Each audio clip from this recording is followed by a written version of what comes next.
Law में आप जानते हैं कि तमिलनाडु के अंदर मामू और भांजी की शादी हो जाती है, नॉर्थ इंडिया में नहीं होती है। तो क्या आप सबको यूनिफॉर्म करेंगे? तो ये बात साफ कर दी है कि हमारे लिए कोई ऐसा कानून एक्सेप्टेबल नहीं होगा जो मुस्लिम मसला के ख़िलाफ़ होगा। कि देखिए, डायरेक्टिव प्रिंसिपल जो है वो बाइंडिंग नहीं है। इसके मुकाबले में फंडामेंटल राइट्स में आर्टिकल 25 और 26 में ये साफ तौर पे कहा गया है कि जितने मज़हब हैं उनको मजहबी आज़ादी हासिल है। कि यूनिफॉर्म सिविल कोड ना तो ज़रूरत है देश की, ना कोई फ़ायदा है इसको। यूनिफॉर्म सिविल कोड का शोषा बीजेपी सिर्फ इसलिए छोड़ रही है कि वो उससे इलेक्शन में फ़ायदा उठाना चाहती है और उसको गोया मुसलमानों का इशू बनाना चाहती है। लेकिन मैं ये बात कहना चाहता हूँ कि ये सिर्फ मुसलमानों का इशू नहीं है, ये इशू हिंदुओं का भी है, ये सिखों का भी है, ये ईसाइयों का भी है, ये बौद्धों का भी है, ये ट्राइबल्स का भी है। जिन जिन के पास फैमिली लॉज है वो सबके फैमिली लॉज इफेक्ट होंगे अगर कोई बिल लाया जाए। ये कहना कि सिर्फ मुसलमानों के फैमिली लॉज का इफेक्ट होंगे और हिंदुओं के नहीं होंगे, ये बात गलत है। मिसाल के तौर पे अब हिंदू कोड बिल में ये अनडिवाइडेड फैमिली का एक कानून है। क्या उस कानून को आप सब पर लागू करेंगे, सबको फ़ायदा पहुंचाएंगे उसका अनडिवाइडेड फैमिली का? हिंदू लॉ में आप जानते हैं कि तमिलनाडु के अंदर मामू और भांजी की शादी हो जाती है, नॉर्थ इंडिया में नहीं होती है। तो क्या आप सबको यूनिफॉर्म करेंगे? तो ये दूसरी बात है। तीसरी बात ये कि जहाँ तक मुसलमानों का ताल्लुक़ है, ये बात हम कई बार वाज़ेह कर चुके हैं कि मुस्लिम पर्सनल लॉ जो है वो कोई किसी शख्स का बनाया हुआ कानून नहीं है या मुसलमानों का बनाया हुआ कानून नहीं है। ये कानून अल्लाह ताला की तरफ से प्रिस्क्राइब्ड है कुरान सुन्नत के तरीके से। तो हमने तो ये बात साफ कर दी है कि हमारे लिए कोई ऐसा कानून एक्सेप्टेबल नहीं होगा जो मुस्लिम पर्सनल लॉ के ख़िलाफ़ होगा। मुस्लिम पर्सनल लॉ जो है, जो कानून है, वो भी शरीयत के उसको सामने रखकर 1937 में शरीयत एप्लीकेशन एक्ट बनाया गया।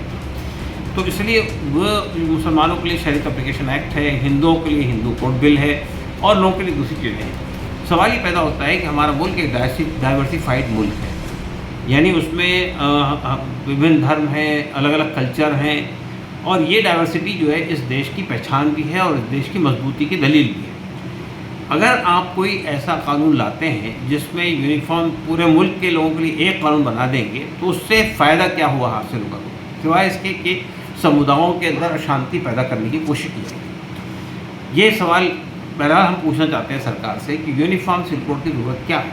क्या हमारे देश में यूनिफॉर्म सिविल कोड नहीं होगा तो लोगों के दरमियान शांति नहीं होगी, लोगों के दरमियान ताल्लुकात मजबूत नहीं होंगे? क्या यूनिफॉर्मिटी के ज़रिए से हम कोई यूनिटी बनाएंगे या यूनिटी इन डाइवर्सिटी का जो कंसेप्ट हमारा वो बाकी रहेगा?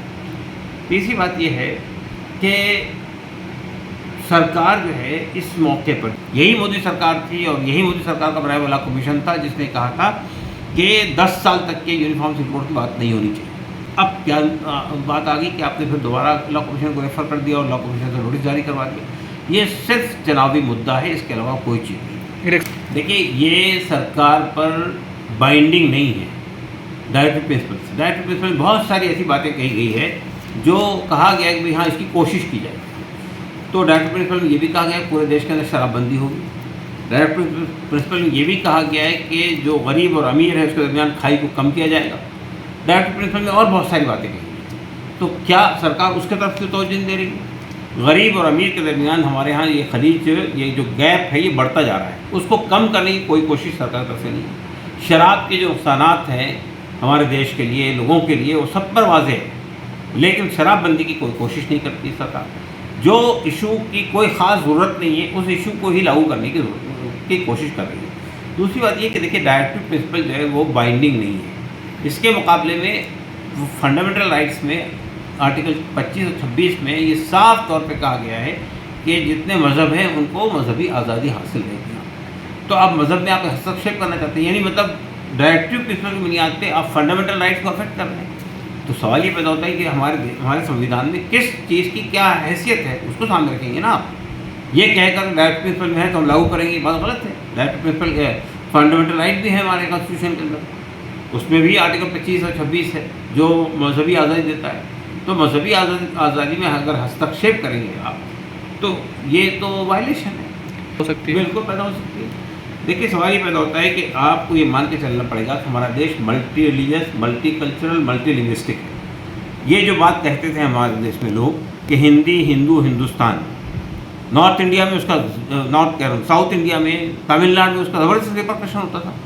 यहाँ तक बात की गई कि अगर हिंदी अलाउ करने की कोशिश की तो हम अलग अलग हो जाएंगे, विभाजन की तक की बात की लोगों ने। तो ये देश के हित में नहीं है। ये जो सेंसिबिलिटीज़ है लोगों की उसको आप डिस्टर्ब कर रहे हैं।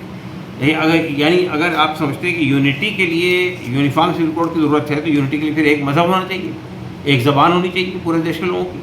तो ये बिल्कुल बेबुनियाद बात है जो कही जा रही है। देखिए हमारे नागा और कुकी ट्राइबल्स ने जब हथियार उठाए थे देश के खिलाफ में, हथियार इसी बुनियाद पर सरेंडर किए थे जब उनको एक कॉन्स्टिट्यूशनल गारंटी दी गई आर्टिकल 371A और आर्टिकल 371E में कि सरकार कोई ऐसा कानून नहीं लाएगी पार्लियामेंट में जो उनके फैमिली लॉज को अफेक्ट करेगा। तो ये एश्योरेंस तो आपने कॉन्स्टिट्यूशन ने दिया है ट्राइबल्स को। तो जाहिर बात है कि अगर आप ट्राइबल्स यानी कोई कानून लाएंगे यूनिफॉर्म सिविल कोड का तो ट्राइबल्स को भी अफेक्ट करेंगे। तो ये जो बड़ी मुश्किलों से हमने नॉर्थ ईस्ट की शोरिश को रोका था,